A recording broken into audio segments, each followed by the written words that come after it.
Peggy 18.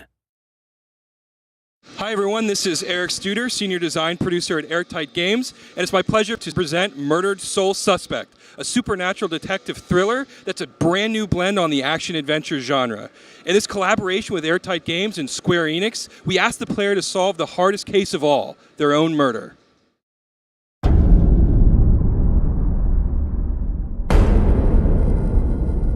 Detectives aren't supposed to get bloody knuckles. But I've done a lot of things I wasn't supposed to do. I lived through it all. Beatdowns, the backstabbing, disrespect most people wouldn't see in 10 lifetimes. And I never lost a fight. Until now.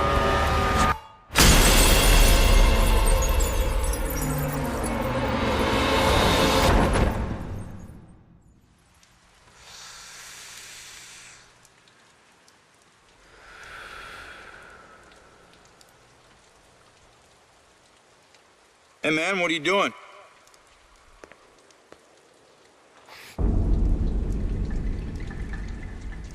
Hey!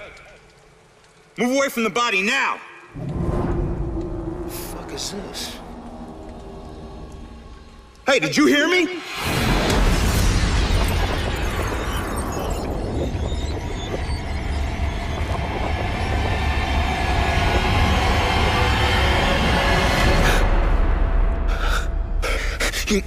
My God. Hey, no!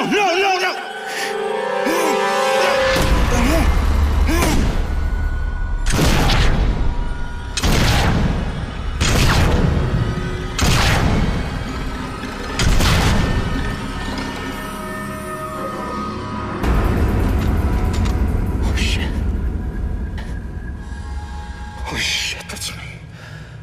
No.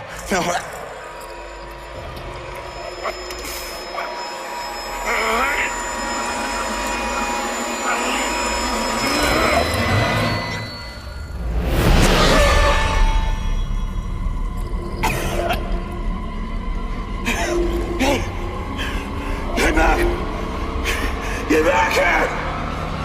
I said, get back here!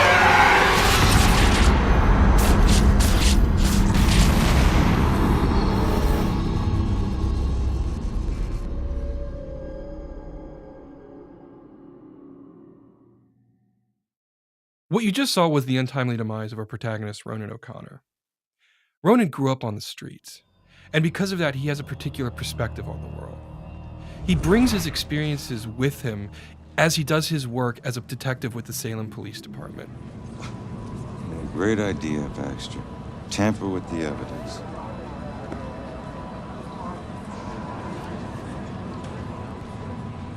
Backup. Who needs backup? You shouldn't have tried to be one of us.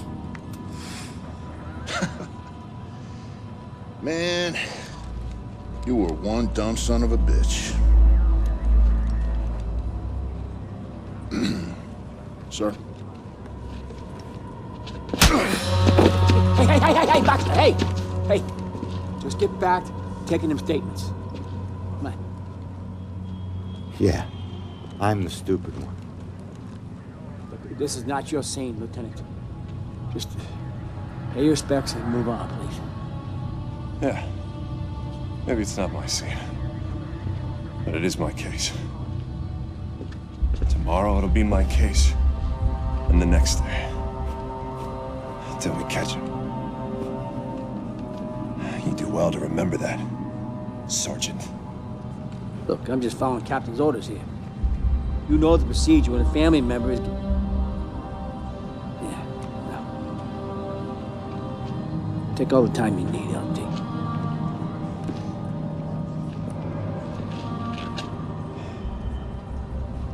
Don't worry, brother. Remember, ghosts never die.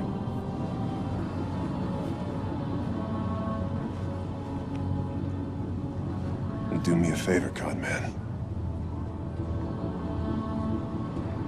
Tell Julia I miss her. She knows, Rex. She knows.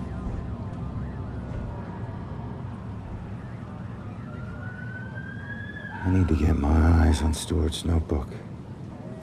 See what they found out. So, did you see the man in the hood? Yes. I don't know if she saw anything. He killed that man in the street. He was in my apartment. No need to be so secretive, boys. We're on the same team. Well, I've been investigating this case for a long time. I gotta see if they found any leads that I don't already know about.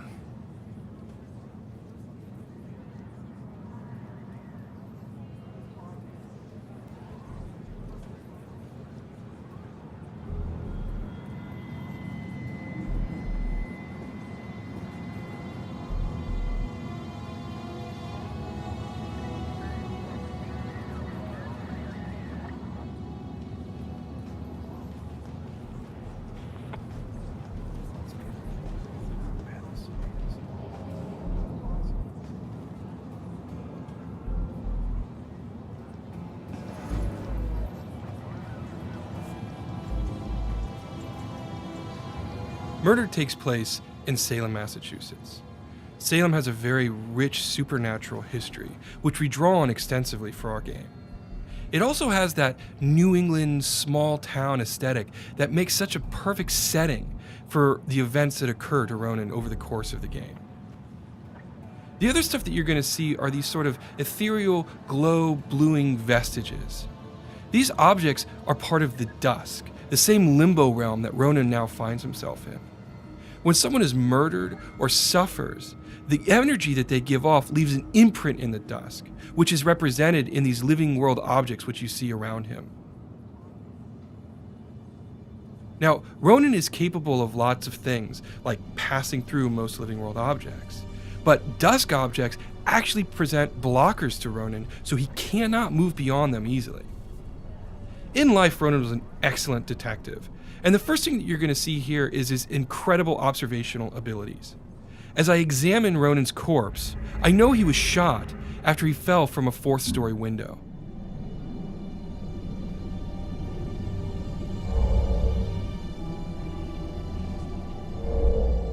Bingo. I knew it. However, I'm limited as a ghost. A living world detective can actually interact with the evidence he has. He can pick it up and turn it around in his fingertips. The cigarette over here, I can't pick that up. Ronan has no ability to examine it. In that sense, he's limited. But as a ghost, he has so much more power. Because unlike a living detective, Ronan can possess human beings. And while you can't directly control a human being while possessing them, you can do things like look through their eyes. I need to find information that could be relevant to my case. So I look up and down his notepad, and I see that he's written down that the victim was shot with his own gun. There we go. The killer didn't bring a weapon, so he used mine? What does that mean? But Ronan could do more than just look through the eyes of the people he's possessing. Over here, I see two police officers. Now, I can't hear what they're saying, but if I possess Officer Robinson and listen through his ears... What a night, huh, Robinson? Yeah. Crazy. Ronan, unbelievable. I don't get it. What was he even doing here? You're asking for it. A witness called in saying he saw the killer enter a building. Ronan responds, disregards orders for backup. Next thing you know, the killer tried to see if he could make him sprout angel wings. And then bam, bam, bam, bam, bam. Seven to the chest. Point blank. You really have no idea when to quit, do you, Baxter? You ever take a look at those tattoos of his? All that gangland prison crap? He was more criminal than cop. Yeah, you live like a thief, you die like a thief. He was still a badge, dickhead. But Ronan can do still more with his ability to possess human beings. Over here, you can see that there's a witness who's trying to give a statement to a police officer. If I influence her and use one of my own memories, in this case my killer, I can get her to think about that particular subject. That man in the hood. Outside. Looking up at the top apartment on the 4th floor, I think. Does that mean the killer came here for a reason? So now I've got information about the witness. She was too distraught to give information to the police officer. All right. But by reading Time her to put mind, this all I now together. have information that the cops don't have access to. So I've collected all the critical information on this crime scene, and so now it's time to make a deduction.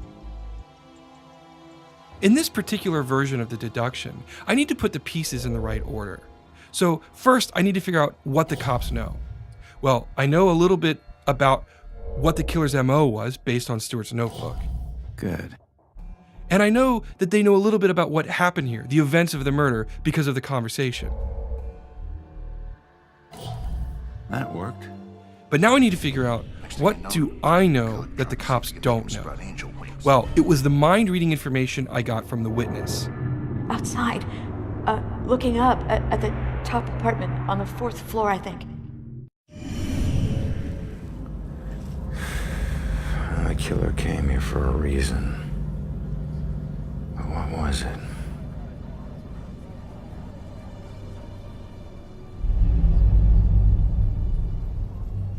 The apartment up there must have some clues.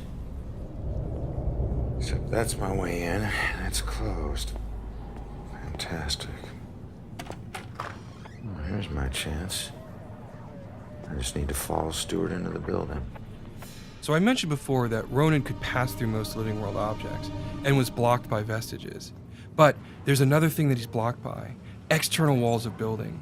I mentioned the sort of foundation in the supernatural that the town of Salem has. Well, in our game, the citizens christen all of their buildings.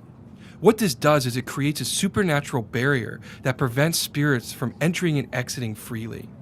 The only way Ronan can get in and out of buildings is by finding a breach in that barrier. Now, Officer Stewart ahead of me has opened that door, creating the breach that I need to get inside.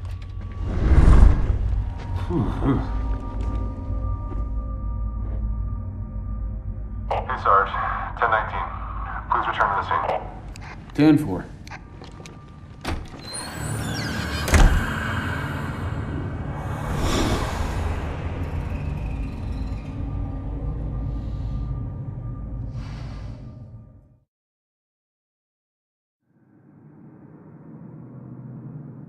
So now I'm moving on to the second key component of our product, which is exploration.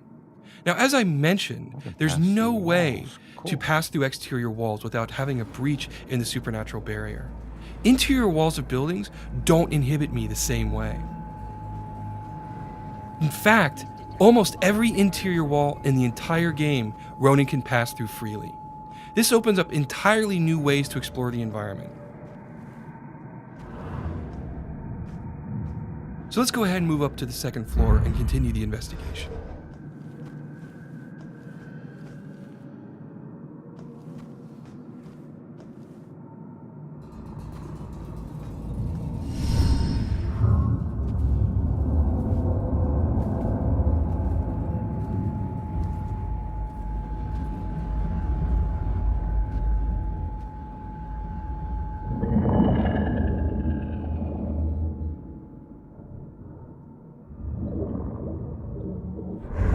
Hey, how the hell did it come back? Did I do that?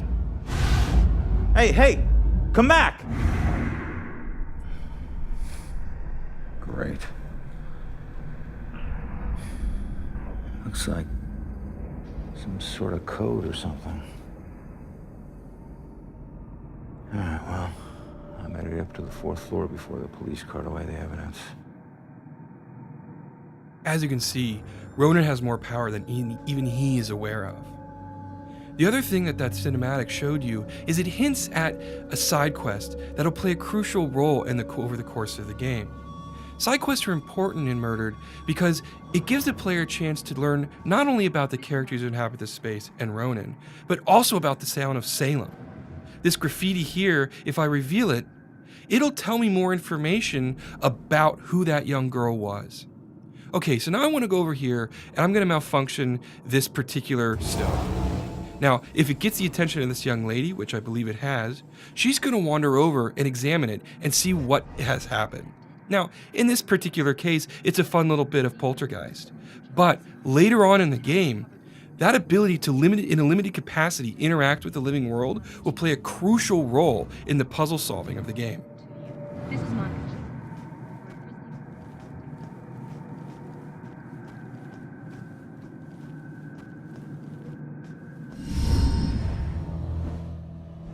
The dusk is not a safe place.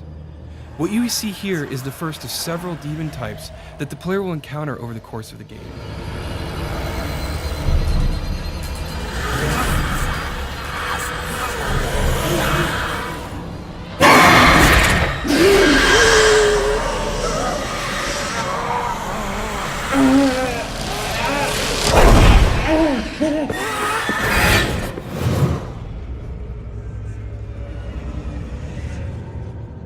Now, something I want to draw your attention to here is the fact that we want the combat in Murdered to be very intentional. We want the player to understand the combat space, build a strategy, and execute on it. The demons are incredibly strong, and if you attack them head on, you will be defeated. So it's important to get behind them when they're unaware and rip them apart from the inside. This represents sort of the holistic design that we're taking with Murdered. Both in the case of investigation and exploration and combat, we want it to be very intentional, very thoughtful. We want the player to constantly be engaged in the game and always be thinking about their next decisions. It's that sort of consistency of design that we're going for. Now here, you see that on the street, we use possession to solve crimes. But now, we use it in combat. We can defeat demons by hiding within living targets.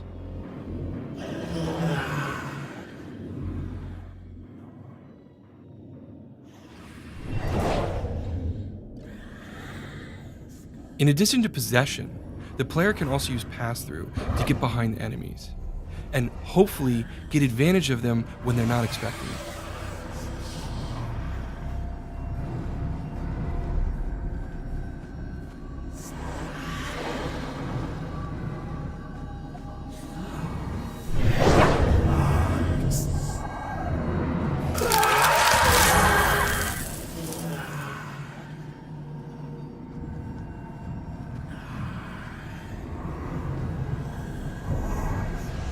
One more ability I want to show here is something that we're calling teleport right now. It allows a player to silently sneak up behind enemies and then attack them when they least expect it. It's normally.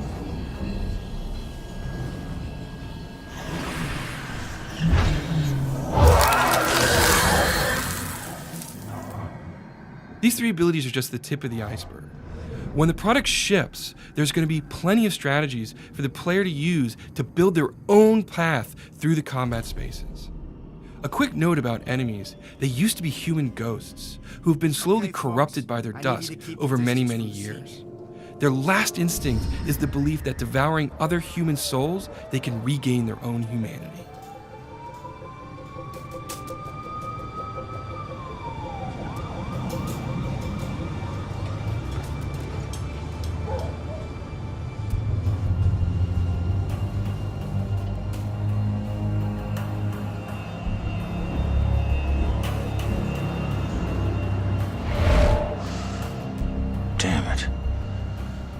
Mom gave me that gun.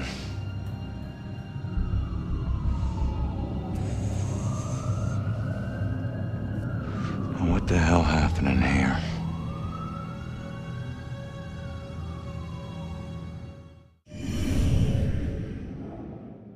Now on the street, I showed you how possession can be used in a special way to gain advantage where a regular detective wouldn't be able to gain headway into a case. The player can do more than that, though. Here we have things called memory residues, and by revealing them, I actually bring a memory back into the investigation space. Now that it's here, I can investigate it and draw information from it. In this case, it's obviously the killer here, and he's looking for someone or something.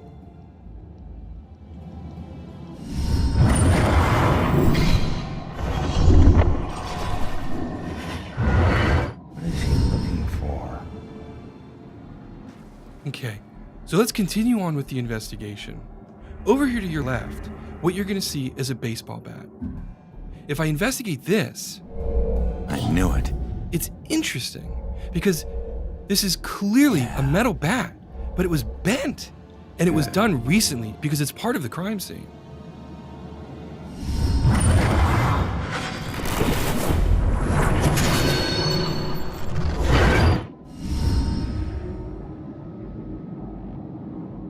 Damn, this guy's strong.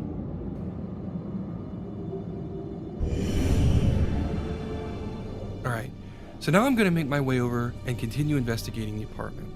On the other side of this living room, I'll see a broken window. If I interact with this, it's clear that this is the window I was killed from. Nice. All right. There we go.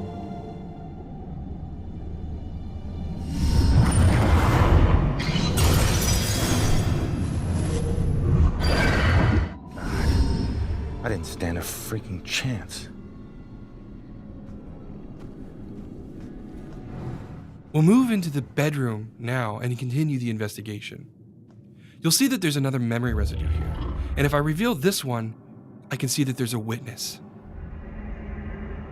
Now, this witness is obviously watching the killer as he moves through the space. She's frightened, and so she's hiding from him, hoping he doesn't see her. Bingo. Nice.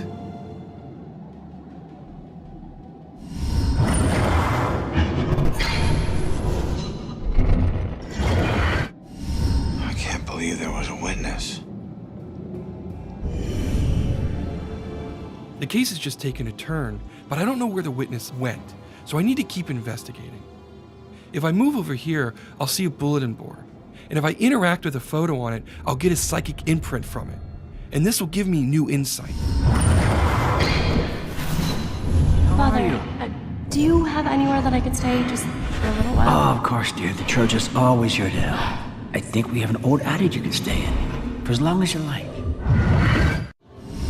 The church isn't too far away. Should be enough evidence to put this together now. So now I have all the critical pieces of information. So let's complete this deduction. Now, on the street, I was asked to put the pieces together. But in this version of the deduction, I actually have to put the pieces of information in chronological order. In this instance, the eyewitness was here first, at which point the killer showed up. Ronan arrived, confronted him, but was overpowered and thrown out of the window. I knew it.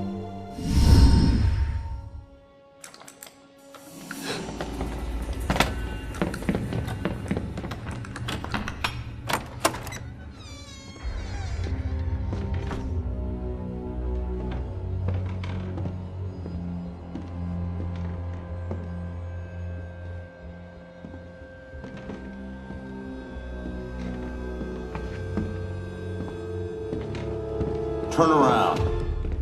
You're under arrest.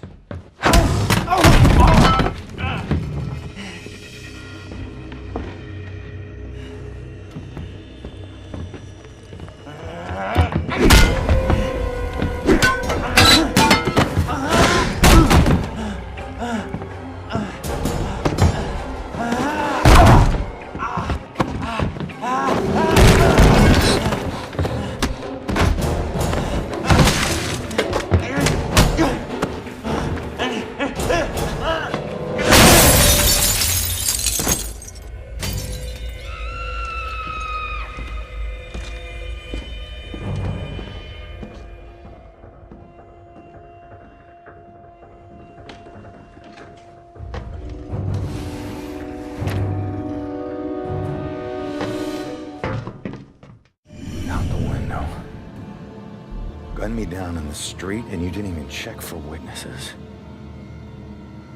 Like you're untouchable. That girl is my only lead. I need to find her. By piecing this all together, I now know where the witness fled. I need to chase her through this window. Hopefully I can still catch up with her, find her at the church, and maybe she'll lead me to my killer so I can bring him to justice. What you just saw was the beginning of a very robust and very interesting supernatural detective thriller that we think is both incredibly original and incredibly compelling. Thank you so much for watching the demo, and I believe that we're going to have some really interesting stuff for you in the very near future.